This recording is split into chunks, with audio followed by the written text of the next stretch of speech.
আমাকে 3 মাসের civil jail সহ বাড়িতে পাঠানো হয়েছে উইদাউট পেনশন ছাড়া।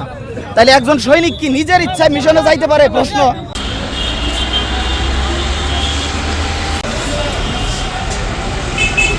আমাকে 3 মাসের সিভিল জেল সহ বাড়িতে পাঠানো হয়েছে উইদাউট পেনশন ছাড়া। তাহলে একজন সৈনিক কি নিজের ইচ্ছায় মিশনে যাইতে পারে? প্রশ্ন। এবং নিজের ইচ্ছায় মিশন থেকে আসতে পারবে? আমার পাসপোর্টের মেয়াদ শেষ হয়ে গেছে, আমার পাসপোর্ট বাংলাদেশ সেনাবাহিনী নবায়ন করে দিছে। আমার মাসিক বেতন থেকে 10% টাকা বাংলাদেশ সেনাবাহিনী প্রতি মাসে কাটছে, প্রতি মাসে নিছে। তাহলে আমি অবৈধভাবে কিভাবে মিশনে 2.5 বছর বেশি থাকলাম? আমাকে অপরাধ দিচ্ছে আমি নাকি 2 বছর 6 মাস অবৈধভাবে ওই দেশের সাথে লিয়াজো করে মিশনে ছিলাম। এই হিসাবে আমাকে চাকরিচ্যুত করা হয়েছে। আমি আমার অধিকার ফেরত চাই, আমি আমার পেনশন ফেরত চাই।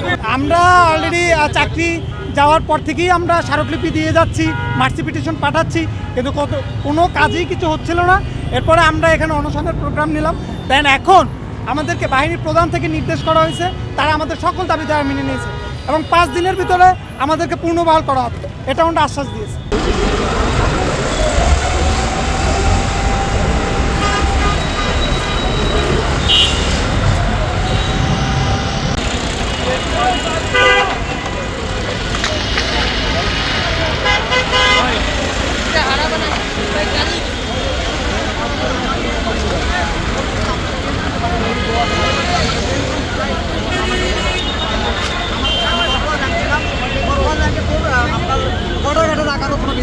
আমাকে বর্ডার গার্ড রেখে বর্ডার গার্ড থেকে নিয়ে আসে কর্পোরাল র্যাঙ্ক ডাউন করে আমাকে চাকরিচ্যুত করা হয়েছে।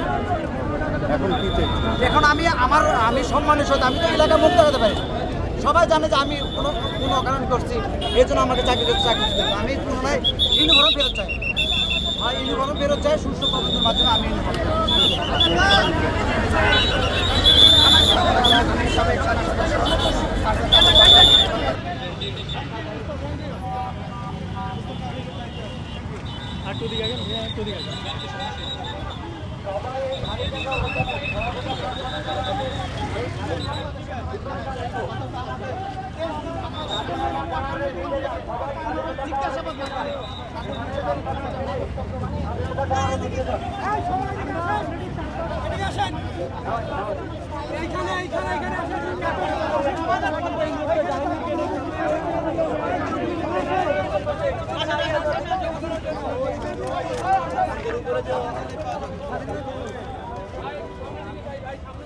ভাই আমরা 2-4 মিনিটের ভিতরে